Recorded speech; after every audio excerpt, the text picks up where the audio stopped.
Na aula passada, eu falei sobre a cinética.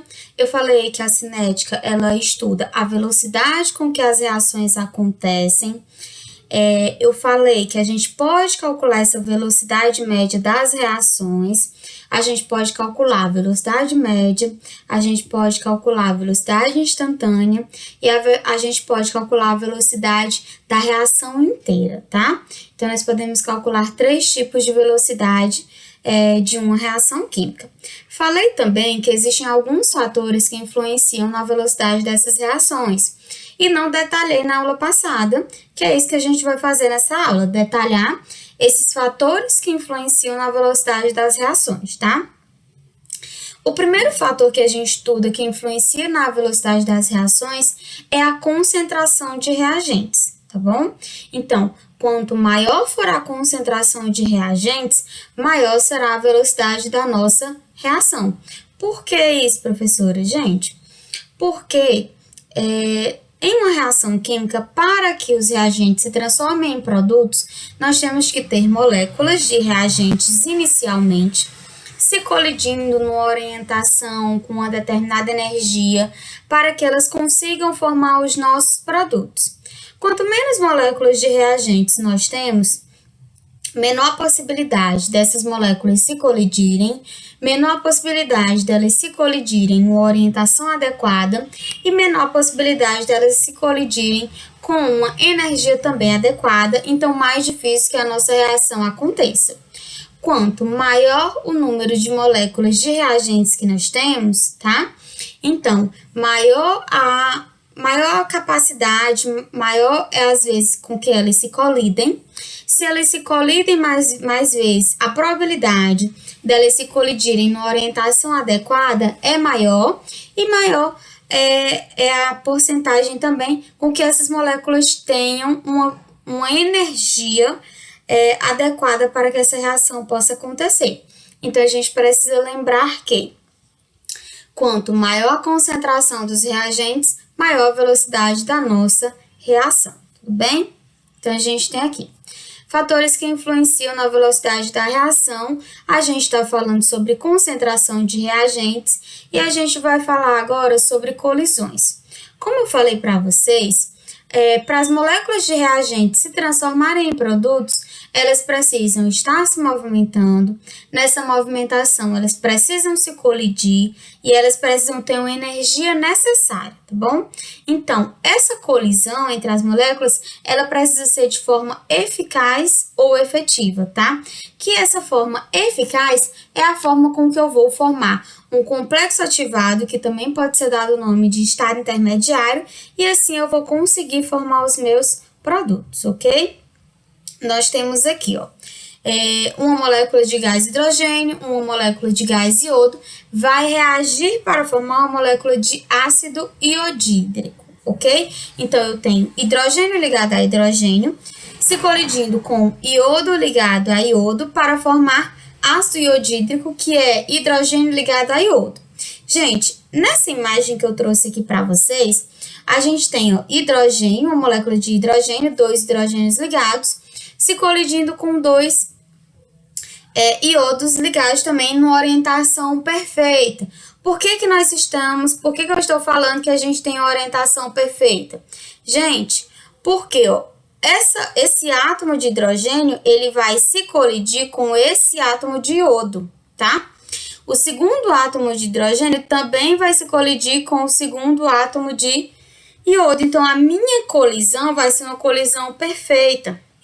Eu quero formar ligações entre hidrogênio e entre iodo, eles vão se colidir para poder formar essas ligações. Esse tipo de colisão é chamada de colisão efetiva ou de colisão eficaz.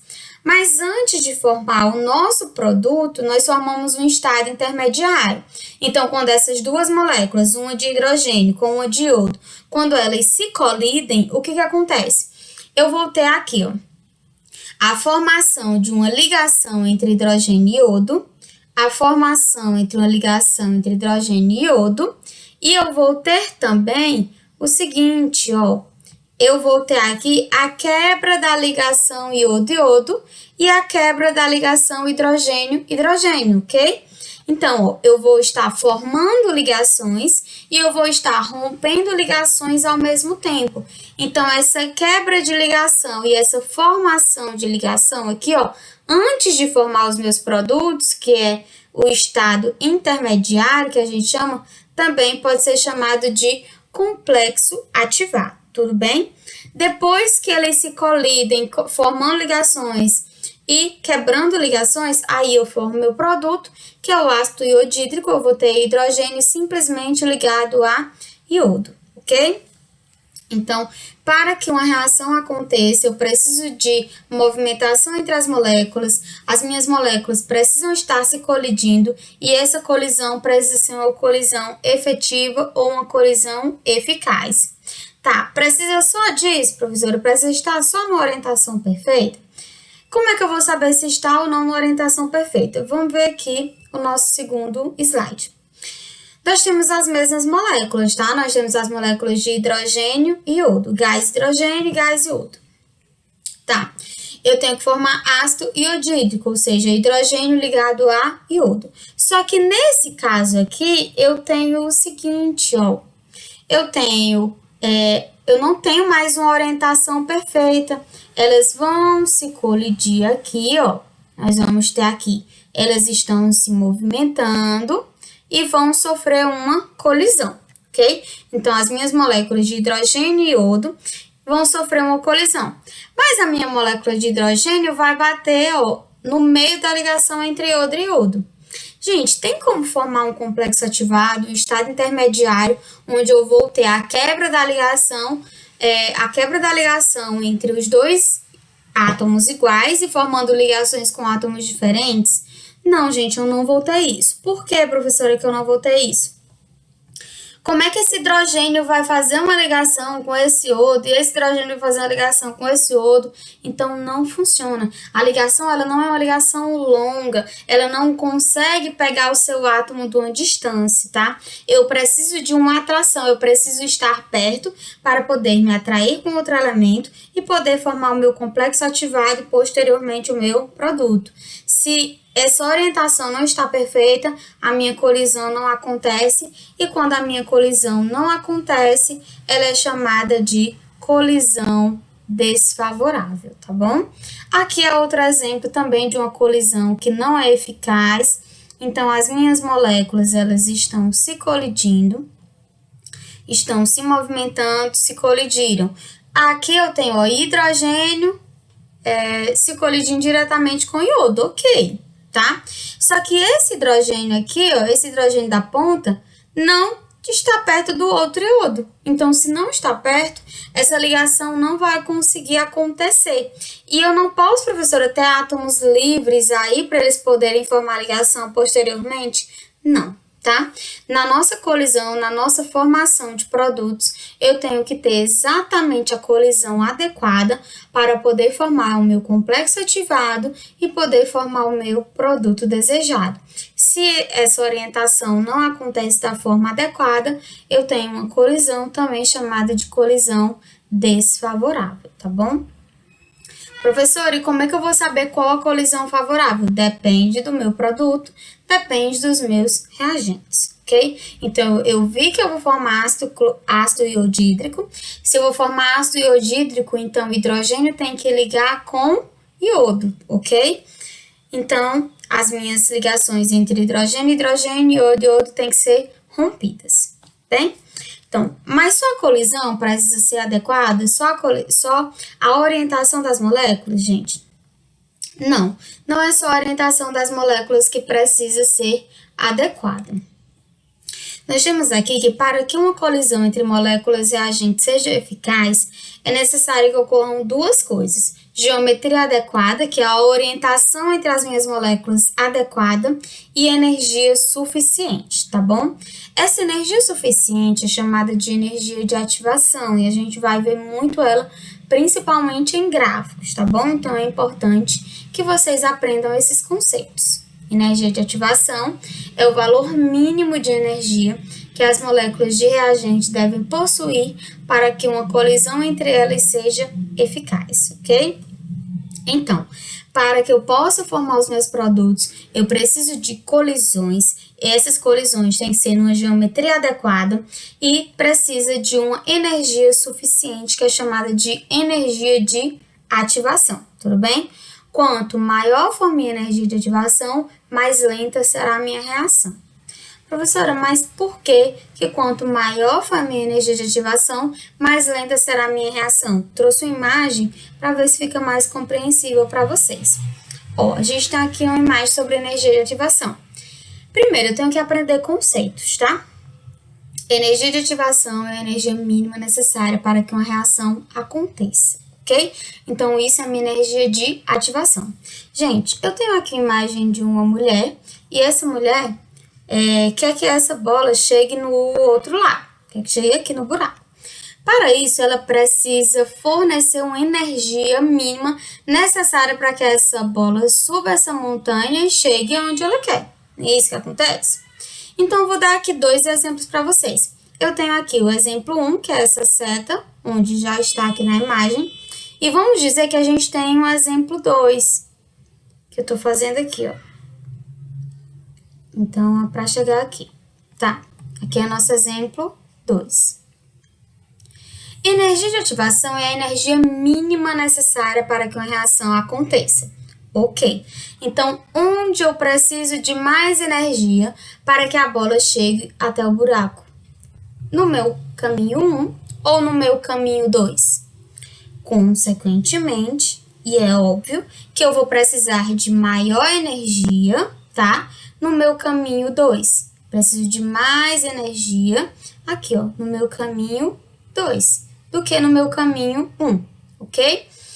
Então, se eu preciso de mais energia no meu caminho 2, essa reação é mais difícil de acontecer, ok? Se eu preciso de menos energia no caminho 1, é mais fácil. É mais fácil essa bola chegar do outro lado pelo caminho 1 do que pelo caminho 2, não é? Mas se eu disser para vocês que eu posso pegar um atalho ainda, ó, eu posso ter um outro caminho a ser percorrido, por exemplo, um caminho 3. Eu tenho aqui, eu vou precisar só disso para chegar até no buraco. Então, aqui é o meu caminho 3. Então, eu posso dizer que quanto menor a energia necessária para poder chegar no finalmente, que no caso são nossos produtos, mais fácil a nossa reação acontecer. Quanto maior a energia de ativação necessária, mais difícil a nossa reação aconteça, ok? Espero que tenha ficado claro para vocês sobre energia de ativação. Nós temos aqui 2 exemplos, tá? Fala de complexo ativado, que é o quê? O complexo ativado, gente, é a espécie formada transitoriamente pelas moléculas de reagentes como resultado da colisão antes da formação dos produtos, tá? Então, o complexo ativado nada mais é do que o exato momento onde minhas moléculas de reagentes se colidiram, ligações estão sendo rompidas e ligações estão sendo formadas, tá? Esse é o meu momento de transição, é o exato momento de transição de reagentes para produtos. Eu estou naquele momento de transição e eu vou passar de reagentes para produtos. Esse é o meu momento esse eu dou o nome para isso de complexo ativado, tá bom? Então, eu vou detalhar aqui para vocês o seguinte, ó. Nós temos aqui A mais B nesse primeiro exemplo, tá? O exemplo 1. Vou colocar aqui vermelho para ficar mais visível para vocês. Aqui no meu exemplo 1, eu tenho o A mais B, que serão os nossos reagentes. C e D serão que vão ser formados e é nosso produto, tá bom? Aqui no gráfico, ele já detalhou EA, que é a energia de ativação, é a energia mínima necessária para que a nossa reação aconteça, ok? Aí a gente pode comparar logo o gráfico 1 com o gráfico 2, onde A mais B também será o nosso reagente, C mais D será o nosso produto e EA é a nossa energia de ativação, ou seja, energia mínima necessária para que a reação possa acontecer. Aí eu pergunto para vocês, onde, em qual das duas reações, na nossa reação 1 ou na nossa reação 2, em qual desses dois gráficos eu vou ter uma reação mais rápida, gente? Consequentemente, no gráfico 2, eu preciso de menos energia. Se eu preciso de menos energia, eu consigo fazer a reação de forma mais rápida, tá? Então, no gráfico 2, eu vou ter uma reação mais rápida. Professora, mas onde é que eu vou indicar aqui? Como é que eu vou indicar a minha energia de ativação no gráfico? Gente, energia de ativação, anota isso no caderninho de anotações. Energia de ativação como é que eu vou encontrar a energia? É a energia dos reagentes, tá? É a energia que eu vou precisar até chegar no topo, ou seja, quando eu chegar nesse topo aqui, eu vou formar uma coisa que a gente chama de complexo ativado, ok? Então, formei o meu complexo ativado, tá aqui no topo. Como é que eu vou calcular a energia de ativação? É a energia que a gente vai ter aqui do complexo. A gente vai subtrair essa energia pela energia dos reagentes e aí eu tenho energia de ativação. Mas se eu quero a energia do complexo ativado, se você quer a energia do complexo ativado, você olha simplesmente para a energia que está aqui no topo. Sempre o complexo ativado é o topo, é o ápice de energia, é a maior energia que nós temos para que uma reação química ocorra, ok? E a energia de ativação é a diferença entre a energia do topo e a energia que os reagentes já possuíam, tudo bem? Ainda falando do nosso gráfico, eu ainda posso dizer que aqui nós temos uma energia também que a gente já estudou presencialmente, graças a Deus, que foi variação de entalpia. No nosso gráfico, nós também podemos calcular a variação de entalpia, que aí não tem nada a ver com o complexo ativado, não tem nada a ver com a energia de ativação, porque variação de entalpia, gente, diz respeito simplesmente da energia dos reagentes e energia dos produtos. Então, se eu quero calcular a variação de entalpia, eu só vou calcular a diferença da energia dos reagentes para os produtos, ok? Então, é isso que a gente vai ver nos gráficos. A gente tem aqui, ó, um gráfico mais detalhado, um exemplo mais detalhado. Nós temos aqui reagente, tá? Nós vamos ter aqui um reagente. Esse reagente vai se transformar em um produto, ok? Então, nós temos reagentes se transformando em produtos. Para que isso aconteça, eu preciso de colisões. Essas colisões, elas precisam ser de forma eficazes ou de forma efetiva, tá? Mas não é só isso que eu preciso para que uma reação aconteça. Eu preciso que as minhas colisões sejam de forma eficaz e efetiva e que tenham energia mínima para que essa reação aconteça, que essa energia mínima é chamada de energia de ativação, ok? Então, meus reagentes estão se colidindo, vão conseguir adquirir uma energia mínima. Quando chegar aqui no topo, eu vou formar o meu complexo ativado, ok? Formei o meu complexo ativado, que é quando as minhas ligações estão sendo formadas e estão sendo rompidas, para só então eu formar o meu produto, certo? O que a gente tem no topo, o ápice da nossa energia, é a energia do complexo ativado. Professora, como é que eu calculo energia de ativação? Energia de ativação é calculada pela subtração da energia do complexo ativado pela energia dos reagentes, ok? Então, aqui a gente tem um exemplo bem detalhado de como se dá uma reação química, ou seja, de reagentes se transformando em produtos, tudo bem? Nós temos aqui outro fator, a gente falou de concentração de reagentes, tá? E aqui a gente tem outro fator que influencia na velocidade das reações. Qual seria esse outro fator, professora? Temperatura. Gente, quanto maior a temperatura que a gente tem em uma reação, maior a velocidade dela. Por que isso acontece, professora? Qual é a explicação lógica para isso? O que a temperatura faz? Nós sabemos que toda e qualquer molécula existe uma energia nela, tá? Toda e qualquer molécula de reagente existe uma energia já nela e ela vai existir uma certa movimentação, que é a energia cinética, a energia do movimento. Se eu forneço temperatura para reagentes, o que eu estou fornecendo? Eu estou fornecendo energia em forma de calor. Se eu forneço energia em forma de calor, o que acontece? Essas minhas moléculas de reagentes, elas começam a se movimentar de uma forma mais rápida. E se elas se movimentam de uma forma mais rápida, então elas vão se colidir mais. Se elas se colidem mais, a probabilidade de ter colisões eficazes é maior e a energia de ativação necessária para que essa reação aconteça também tem uma probabilidade maior dos meus reagentes já possuir, porque eles já receberam energia em forma de calor por conta do aumento da temperatura, tá bom? Então, quanto maior a minha temperatura, maior a velocidade das reações. Por quê? Porque aumenta a energia cinética das moléculas, aumentando as colisões que vão existir entre elas e aumentando assim a rapidez da minha reação. Gente, eu tenho o efeito contrário quando eu tenho uma diminuição da temperatura, tá? Quanto menor a temperatura, eu estou retirando energia das minhas moléculas. Se eu retiro a energia das minhas moléculas, eu diminuo a energia cinética delas, ou seja, elas se movimentam mais lentamente. Não é que elas vão parar de se movimentar, elas vão se movimentar mais lentamente. Se elas se movimentam mais lentamente, então o que acontece? Então, elas se colidem menos. Se elas se colidem menos, então nós podemos dizer que a probabilidade de formar produtos é menor, tá bom? Então, maior a temperatura, maior a velocidade da nossa reação.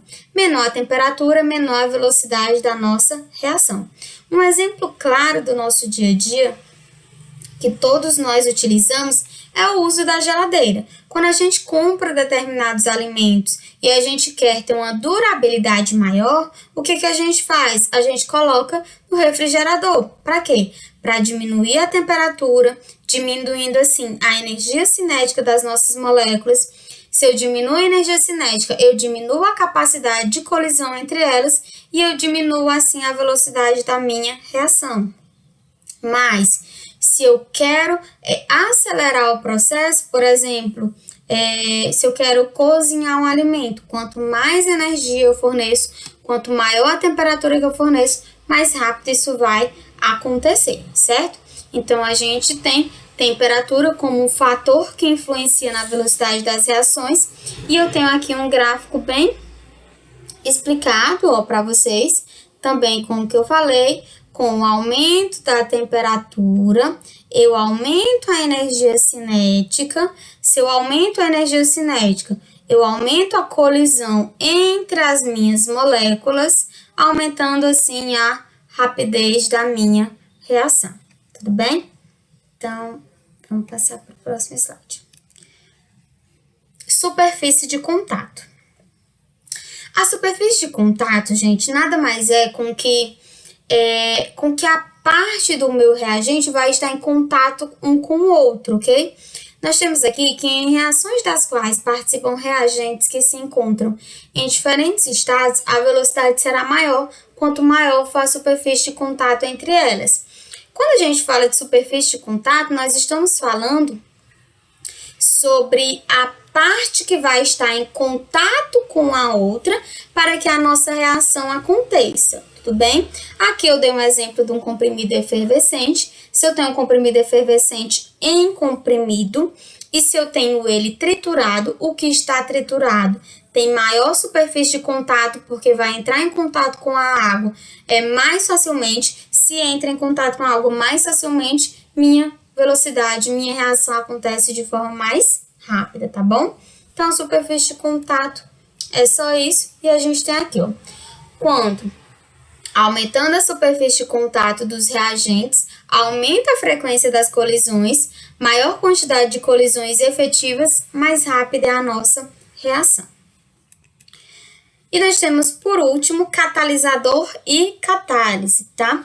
Gente, o que é catalisador? Catalisador é um nome que vocês já ouviram bastante, vão ouvir muito a partir de agora, que é uma substância que simplesmente acelera a velocidade, acelera a nossa reação, tá? Então, o catalisador é uma substância que aumenta a velocidade da nossa reação sem ser consumido no processo. E o que é catálise? É o nome dado para o aumento da velocidade provocado pelo catalisador, tá? Como é que um catalisador acelera a nossa reação, professora? Um catalisador acelera a velocidade da reação, diminuindo a energia de ativação. Então, sempre que houver diminuição da energia de ativação, a gente vai ter uma reação de forma mais rápida. A gente tem aqui um exemplo de um gráfico de uma reação sem catalisador e de uma reação com catalisador, onde eu tenho reagentes se transformando em produtos. Na minha reação 1 aqui, ó. Vamos chamar a reação 1 e vamos chamar a reação 2, tudo bem? Na nossa reação 1, eu tenho uma energia de ionização, não é energia de ionização, energia de ativação maior, então minha reação acontece mais lenta. Na minha reação com catalisador, eu tenho energia de ativação menor, então minha reação acontece de forma mais rápida, tudo bem? Cuidado que na reação com catalisador eu vou formar um complexo ativado aqui, ó, para a reação com catalisador e um complexo ativado para a reação sem catalisador, tá bom? A gente tem enzimas. Enzimas são o quê? Enzimas são catalisadores biológicos, ou seja, substâncias que aumentam a velocidade das reações bioquímicas sem serem efetivamente consumidas no processo, tá bom? Então, a todo momento estão acontecendo reações químicas no nosso organismo e essas reações muitas vezes são catalisadas por enzimas, tá? Para acelerar a reação. E lembrando que o catalisador ele não é consumido na reação, ok? Então, com isso, gente, a gente encerra a aula de hoje.